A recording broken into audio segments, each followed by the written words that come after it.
আসসালামু আলাইকুম সবাইকে। আজকের এই ভিডিওতে আমরা দেখব কিভাবে আমরা ইউজার থেকে ইনপুট নিতে পারি। তো ইউজার থেকে ইনপুট নেওয়া এই বিষয়টা কি?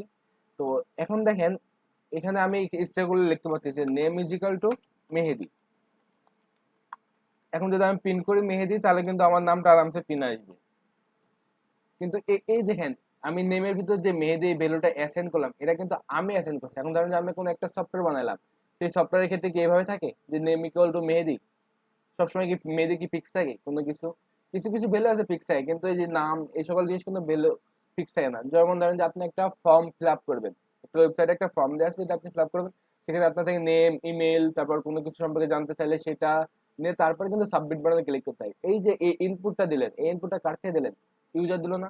তারপর ধরেন যে আমি একটা যোগ করা প্রোগ্রাম লিখি। ধরেন যে আমি লিখলাম যে number 1 is equal to 10, number 2 is equal to 15। তো এবার যদি আমি সাম ইজ ইকুয়াল টু লিখি নাম্বার 1 প্লাস নাম্বার 2, এবার যদি আমি সামটাকে প্রিন্ট করি, তাহলে কি আসবে? 10 আর 15 যোগ করলে যেটা হয় সেটা আসবে আমাদের 25। কিন্তু দেখেন, এখানে আসছে তো 25 ঠিক আছে, কিন্তু আমাদের এই প্রোগ্রামটা কি সারা জীবন সবসময় 10 আর 15 যোগ করবে? এর বাইরে কেউ অন্য কিছু যোগ করবে না? অবশ্যই বাইরে যোগ করবে। এই জন্য আমাদের কি করতে হবে, যেমন ক্যালকুলেটর। ক্যালকুলেটর আমরা কি করি? 2 যোগ 5 যে কোনো ধরনের যোগ করতে পারে, আমরা যা ইনপুট দেবো সে সেই মোতাবেক কি যোগ করে দেবে। আমাদের প্রোগ্রামটা ঠিক আছে যোগ করা, ইনপুট গুলো কি দিচ্ছে? ইউজার। তো আজকের এই ভিডিওতে আমরা দেখবো কিভাবে আমরা ইউজার থেকে ইনপুট নিতে পারি। তো ইউজার থেকে ইনপুট নেওয়ার জন্য পাইথনে একটা বিল্ট ইন ফাংশন আছে। আমি আবারও বলছি, ফাংশন সম্পর্কে আমরা বিস্তারিত পরে জানবো। আপাতত জানেন যে হচ্ছে ইনপুট নামে একটা ফাংশন আছে, যার কাজটাই হচ্ছে শুধুমাত্র ইউজার থেকে ইনপুট নেওয়া। তো আমি ধরেন যে এ একটা ভেরিয়েবল দিলাম, এ না দিয়ে এবার ধরেন যে আমি একটা নেম একটা ভেরিয়েবল দিলাম। নেম ভেরিয়েবল দেওয়ার পর আমি এখানে কি লিখলাম? ইনপুট। তো এবার দেখি, আমি প্রিন্ট করে দেখি নেমটাকে। তো আমি যেটা বলতেছিলাম যে ইনপুটের কাজটা কি, সে ইউজার থেকে ইনপুট নেবে। এবার দেখেন আমাদের প্রোগ্রামটা যদি এবার আমরা রান করি, তাহলে কি হয়? তাহলে দেখছেন প্রোগ্রামটা কিন্তু এবার এখানে একটু থাইমে আছে। কারণ এখানে কি থাইমে আছে কি, আমার নামটা নেওয়ার জন্য। এখন যদি আমি মেহেদি লিখে দিই, তাহলে দেখবেন যে আমার নাম আসছে কি মেহেদি। তো আমরা গত ভিডিওতে এরকম দেখছিলাম যে এভাবে করা যায়। আমরা ইওর নেম ইজ, তারপর এখানে যে যোগ চিহ্ন দিয়ে আমরা কিন্তু যোগ করতে পারি, যে ইওর নেম ইজ এই স্ট্রিং এর সাথে নেমের ভিতর যেটা আসবে ওটা কি করতে দিলাম, আমরা যোগ করে দিলাম। এবার যদি আমরা আউটপুট দেখি, এবার ধরেন যে দিলাম আমি মেহেদি, আমাদের প্রোগ্রামে এবার কি আসে? ইওর নেম ইজ মেহেদি। এ পর্যন্ত আপনারা বুঝছেন? এখন দেখেন, এই যে মেহেদি, আমি কিন্তু এখানে বুঝতে পারতেছিলাম না এখানে কি ইনপুট দেবো। কিন্তু যদি আমরা ইউজারকে একটা মেসেজ দিতে পারতাম যে তুমি এখানে তোমার নাম ইনপুট করো, ইন্টারিওর নেম, ইন্টারিওর এজ, তাহলে না ভালো হতো? তো এই যে ইনপুটের ফাংশনের ভিতরে যে দুইটা যে প্যারেন্থেসিস দেখতে পাচ্ছেন, এর মাঝখানে আপনারা সিঙ্গেল কোডের মাধ্যমে যে কোনো মেসেজ প্রিন্ট করতে পারেন। যেমন ধরেন লিখলাম যে ইন্টার ইওর নেম। তো এবার যদি আমাদের প্রোগ্রামটা রান করি, এটা ধরেন যে আমি কেটে দিলাম। এবার যদি আমাদের প্রোগ্রামটা রান করি, তাহলে আমাদের মেসেজ দিচ্ছে যে ইন্টার ইওর নেম, মানে কি আপনার নামটা এখানে ইন্টার করুন। তো আমি এখানে করলাম যে আমার নাম মেহেদি। এখন দেখেন আমাদের প্রোগ্রাম হচ্ছে ইওর নেম ইজ মেহেদি। তো ইনপুট ফাংশন আমরা কিন্তু এভাবে নিতে পারি।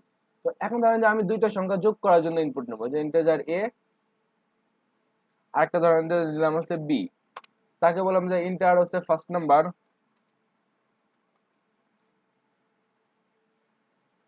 আর এটা ধরেন যে আমি দিলাম যে ইন্টার ইওর সেকেন্ড নাম্বার। এবার আমি কি করতে আসছি, দুইটা নাম্বার যোগ করতে আসছি। তো আমি সাম লিখলাম, sum equal to A plus B.